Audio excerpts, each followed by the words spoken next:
యాకోబు పత్రిక 1వ అధ్యాయం 18వ వచనం. ఆయన తాను సృష్టించిన వాటిలో మనము ప్రథమ ఫలముగా ఉండునట్లు, ఆయన తాను సృష్టించిన వాటిలో మనము ప్రథమ ఫలముగా ఉండునట్లు సత్య వాక్యము వలన మనలను తన సంకల్ప ప్రకారముగా కనెను. సంకల్ప ప్రకారముగా కన్నాడు యేసయ్య. దేంతో కన్నావు ప్రభా? నువ్వు స్త్రీ కాదు కదా, నన్ను దేంతో కన్నావు? శరీర సంబంధంగా నాతో మాట్లాడద్దు. నేను దేంతో కన్నాను తెలుసా? సత్య వాక్యము వలన నిన్ను కన్నా. నిన్ను కనటానికి నేను వాక్యంగా మారాను తెలుసా? దయచేసి వినాలి. వాక్యంగా మారి నిన్ను కన్నా. దాని అర్థం ఏమిటో తెలుసా? ఈరోజు నువ్వు వాక్యం వింటున్నా, నీవు వెనుకబడ్డావో ముందు నడుస్తున్నావో నీకే తెలుసు. వెనుకబడి ఉంటే మోకాళ్ళ మీద నిలబడి పశ్చాత్తాపడు, కన్నీరు కార్చు. తండ్రి, నేను వెనుకబడిపోయాను. దుష్టుడు నా హృదయ కాఠిన్యాన్ని బట్టి నేను నా ఆలోచనలతో బ్రతుకుతున్నాను. నీ ఆలోచనలేకి నేను రీచ్ అవ్వలేకపోతున్నాను. నేను ఈ మాటను ఆలగించలేదు, మీ మాటకు చెవి ఒగ్గలేదు. ఇర్మియా చెప్పిన మాటల ప్రకారంగా నా హృదయము దుష్టుని చేత కఠినమైపోయాది తండ్రి. చాలా వెనుకబడ్డాను.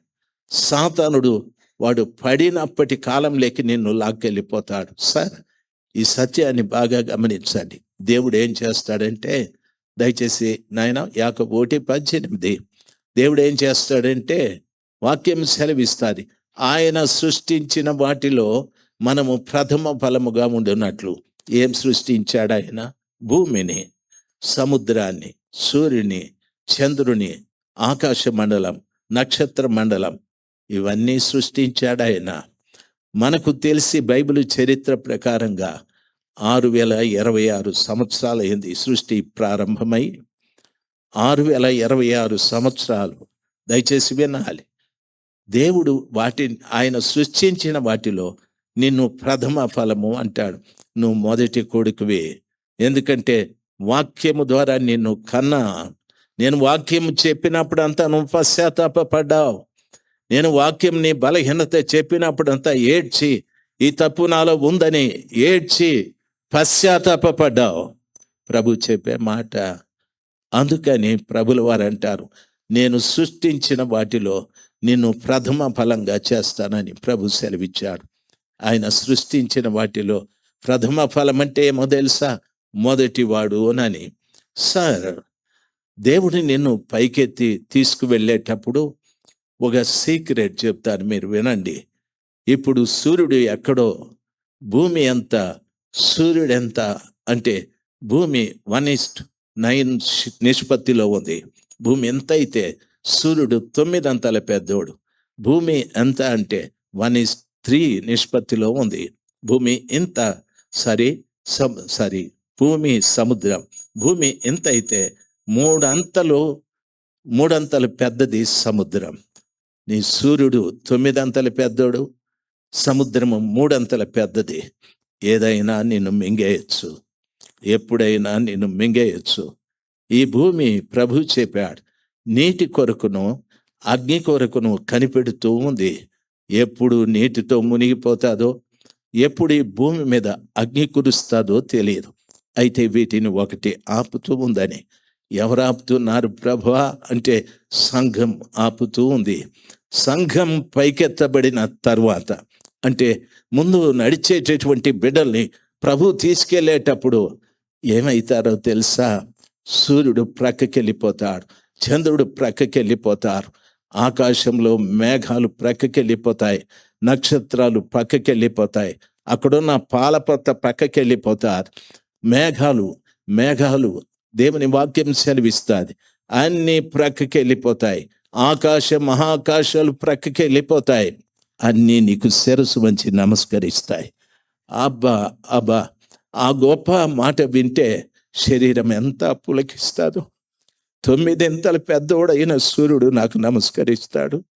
3 అంతలు పెద్దదైన సముద్రం నాకు మార్గం విడిచిపెడతాది. చంద్రుడు నాకు నమస్కరిస్తాడు, నక్షత్రాలు నాకు నమస్కరిస్తాయి.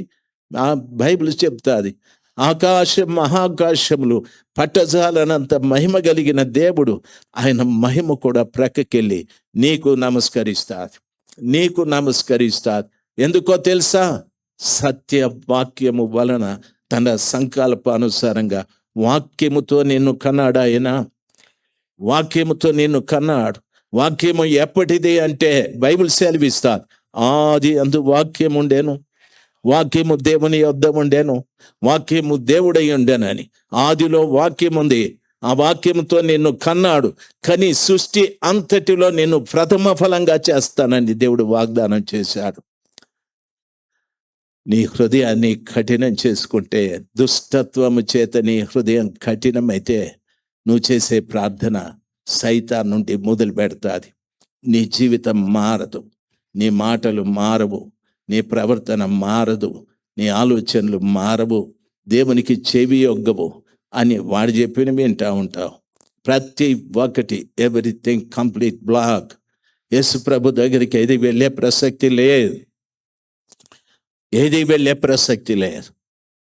ఈ రోజున ముందు నడిచే బిడ్డలు కావాలని ప్రభు ఈ మాటలు చెప్తున్నాడు. ఆ వాక్యం నేను చదువుకున్నప్పుడంతా నా గుండెల్లో నేను ఆలోచించేది, నేను ఇంకా ఎంత తగ్గించుకోవాలనో ప్రభా అంత నాకు నేర్పించండి. నేను ఇంకా ఎంత ప్రేమ కలిగి ఉండాలనో అది నాకు నేర్పించండి. ఎవరెవరి క్షమించాలో దయచేసి నాకు నేర్పించండి. ఎందుకంటే సృష్టిలో నన్ను ప్రథమ ఫలంగా చేయాలనుకుంటున్నావు.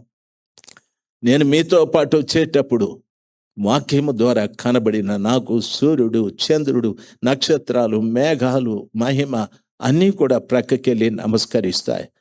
ఎంత గొప్ప ఆధిక్యత నాకు ఇస్తారు ప్రభువా, ఎంత గొప్ప ఆధిక్యత. యేసుతో మనం ఉండేది ఒక ఆధిక్యత అయితే, సృష్టిలో ప్రతి ఒక్కటి నీకు నమస్కరించి దారి వదిలిపెట్టేది మరొక ఆధిక్యత